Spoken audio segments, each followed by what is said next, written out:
तुम्हें ये तो पता होगा कि मैं गांव से बिलोंग करता हूँ, एंड गांव में क्या क्या होता है ये तो तुम्हें पता ही होगा।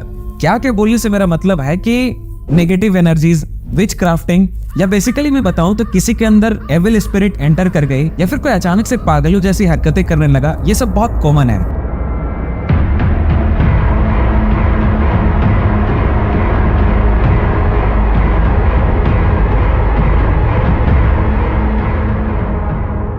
And all this thing not happen only in village, but ये विलेज के एरियाज में ही ज्यादा एक्टिव होते हैं। अब तो बहुत कम हो चुके हैं, लेकिन आज से ऑलमोस्ट 10-12 साल पहले ये सब चीजें गांव में बहुत कॉमन था। हमारे इधर साया करके एक वर्ड बोला जाता है, जिसमें लोग ये बोलते हैं कि अगर किसी भी इंसान का जो शैडो हो वह बहुत ज्यादा भारी है, तो उस इंसान के आसपास जितने भी नेगेटिव एनर्जीज है ना, वो कभी भी उस इंसान को इफेक्ट नहीं कर पाते हैं और वो इन सब चीजों का एक्सपीरियंस भी नहीं कर पाता है। बट अगर किसी भी इंसान का जो शैडो है वो बहुत ज्यादा हल्का है, जैसे कि इधर के लोग बोलते हैं, और हल्का और भारी मेरे को तो आज तक समझ में नहीं आया है, बट इधर के लोग ऐसा बोलते हैं कि अगर किसी भी इंसान का जो शैडो बहुत ज्यादा हल्का है, देन उसके साथ कभी भी कुछ भी हो सकता है। कुछ भी से मेरा मतलब है कुछ भी।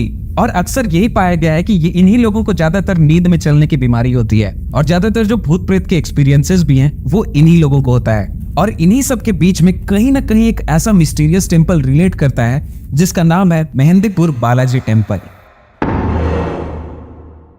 क्या तुम एविल स्पिरिट में बिलीव करते हो? मैं भी इन सब चीजों पे बिलीव नहीं करता था तब तक जब तक मैंने इंटरनेट पर एक्सोर्सिज्म या पोजेशन जैसे वर्ड्स को सर्च नहीं किया था।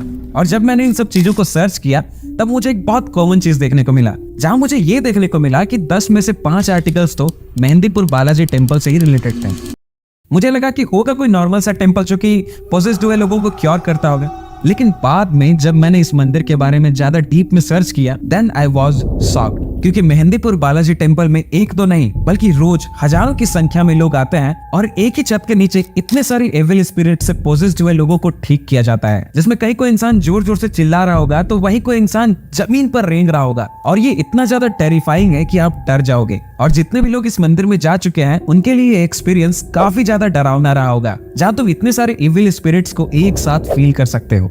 इस टेम्पल तक जाने का रास्ता तो बहुत सिंपल है, बट कई सारे लोग जब किसी पोजेस्ड इंसान को अपनी गाड़ी पर लेकर इस मंदिर के लिए निकलते हैं, देन समहाउ वो खो जाते हैं और उन्हें इस मंदिर तक जाने का रास्ता ही नहीं मिलता है। उनका गूगल मैप्स, जीपीएस सब कुछ काम करना पूरी तरह से बंद कर देता है, और ये काफी स्कैरी चीज है। लाइक सोचो कि ऐसा सिचुएशन में जब किसी इंसान के साथ ऐसा सिचुएशन हो रहा है, देन उसे समझ आने लगता है कि कुछ ना कुछ तो उसके साथ अनयूजुअल हो रहा है। अब तुम सोचो कि मंदिर आने से पहले तुम्हें अगर ये सब एक्सपीरियंसेस देखने को मिले, देन मंदिर आने के बाद तुम्हें क्या क्या चीजें देखने को मिलेगी। एंड समहाउ अगर तुम्हें इस मंदिर तक आने का रास्ता मिल भी गया, then there will be certain chances कि तुम्हारे साथ कुछ गड़बड़ हो जाए, लाइक रोड एक्सीडेंट। खैर, इस टेम्पल में एंटर करने से पहले तुम्हें बाकी टेम्पल्स की तरह ही प्रसाद दी जाती है, और ये कोई नॉर्मल प्रसाद तो बिल्कुल नहीं होता है, क्योंकि तुम्हें 2 छोटे छोटे ब्लैक कलर के बॉल्स दिए जाते हैं, और इस प्रसाद को तुम डिनाई नहीं कर सकते हो, ना ही खा सकते हो, और ना ही तुम इसे अपने घर ले जा सकते हो, बल्कि तुम्हें प्रॉपर वे में आगे जाकर उसे आग में ले जाकर डाल देना होता है। और अगर तुमने गलती से भी उसे खा लिया, देन यू विल पोजेस। मंदिर के अंदर जाते ही तुम्हें सबसे पहले हनुमान जी की एक मूर्ति दिखाई देगी, और हनुमान जी की शक्तियों के बारे में या उनके अष्ट सिद्धियों के बारे में तुम्हें तो पता ही होगा। एंड इसी रीजन से वहाँ के जो मेन डेटी हैं, यानी कि वहाँ के जो मुख्य देवता हैं, वो हनुमान जी ही हैं, और इन्हें ही बालाजी कहा जाता है। और इनके साथ साथ वहाँ पर प्रेतराज सरकार भी हैं, जिन्हें भूत प्रेतों का देवता भी कहा जाता है। और इनके साथ साथ वहाँ पर एक और देवता है जिन्हें हम सब कालों के काल महाकाल भैरव के नाम से जानते हैं। और इन्हीं तीनों के चलते यहाँ पर अगर कोई भी पोजेस्ड हुआ इंसान आता है, वो पूरी तरह से ठीक होकर जाता है।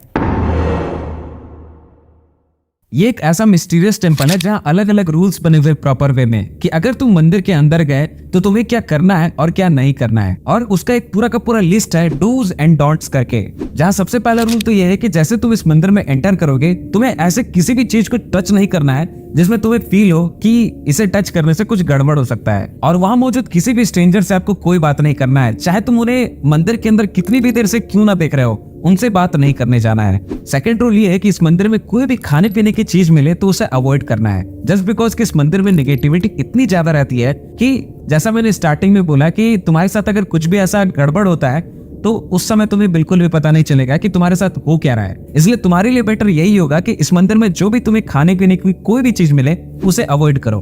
तीसरा रूल ये है कि जब भी तुम इस मंदिर से अपने घर वापस जाओ, तो जो भी तुम्हारे पास खाने पीने का कोई भी चीज हो तुम्हारे साथ, लाइक तुम्हारे बैंक में चॉकलेट हो, कोल्ड ड्रिंक हो, सोडा हो, वाटर बॉटल्स हो, एनीथिंग, कुछ भी हो, तुम इस मंदिर का जो बॉर्डर है उस जगह पर बिना किसी को आवाज दिए वही फेंक दो। And now this is the last and most important rule. जब भी तुम इस मंदिर से बाहर निकलो घर जाने के लिए, तब हो सकता है कि तुम्हें पीछे से कोई आवाज दे। ऐसा तुम्हें लगेगा कि मेरा कोई रिलेटिव भी है और वो मुझे आवाज दे रहा है पीछे से, और बहुत मतलब कोई ऐसा लग रहा है कि पीछे मुड़ने के लिए कोई मुझे मजबूर कर रहा है।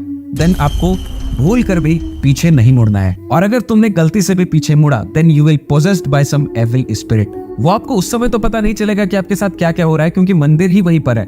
लेकिन जब आप अपने घर चले जाओ, तब आपके साथ बहुत अजीब अजीब इंसिडेंट्स होना स्टार्ट हो जाएंगे। ऐसा मैं नहीं, बल्कि पास्ट में ऐसे कई सारे केसेस आ चुके हैं जिसमें कई लोगों ने घर जाते वक्त पीछे मुड़कर देख लिया था। और जब उन्होंने पीछे मुड़कर देखा तो बहुत सारे लोगों का रास्ते में ही कार एक्सीडेंट हो गया, और कुछ लोग तो इन एविल स्पिरिट से पूरी तरह से पोजेस्ड तक हो गए थे। और यहाँ पर आपको एक एविल स्पिरिट नहीं, बल्कि एक साथ 4-5 एविल स्पिरिट आपके बॉडी पर अटैक कर सकते हैं। सो बी केयरफुल।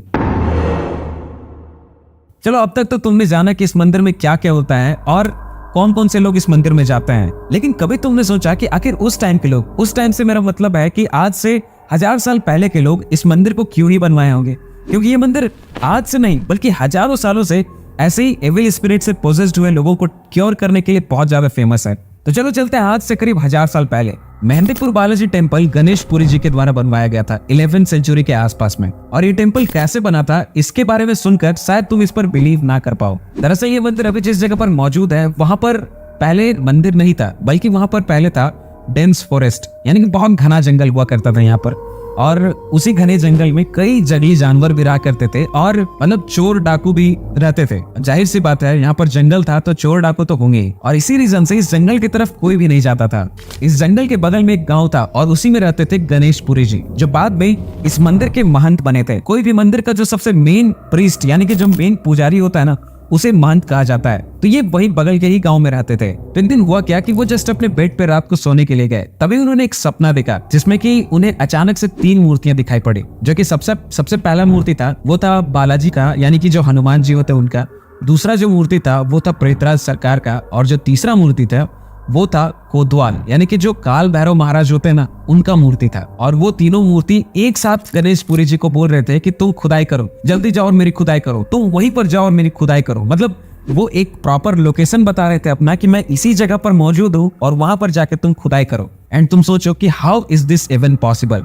भगवान खुद ही आए अपना लोकेशन बताने के लिए कि मैं कहाँ पे हूँ और किस जगह पर से तुम मुझे खोज सकते हो। मतलब प्रॉपर लोकेशन बताया कि मैं उस जंगल में हूँ, मतलब एक पेड़ है वहां उसके नीचे है, तुम उस जगह पे जाके मेरी खुदाई करो। Like unbelievable. अगले दिन गणेश पुरी जी उठे और उसी लोकेशन में आसपास के लोगों को लेकर गए। अब तुम सोचो कि उनके साथ क्या हुआ होगा। जैसे ही उन सब ने वहां पर खुदाई शुरू की, वहां से 3 मूर्तियां, ठीक जो गणेश पुरी जी ने सपने में देखा था, वही 3 मूर्तियां उस जगह से बाहर आ गई। जिसमें फर्स्ट मूर्ति जो था वो हनुमान जी का, सेकंड मूर्ति कोतवाल यानी कि काल भैरव का, और तीसरा मूर्ति जो था वो था प्रेतराज सरकार का, यानी कि जिन्हें भूतों का देवता कहा जाता है। और हाँ, ये भी याद रखो कि ये वही जगह था जहाँ चोर डाकू भी रहा करते थे और कई सारे जंगली जानवर भी रहा करते थे।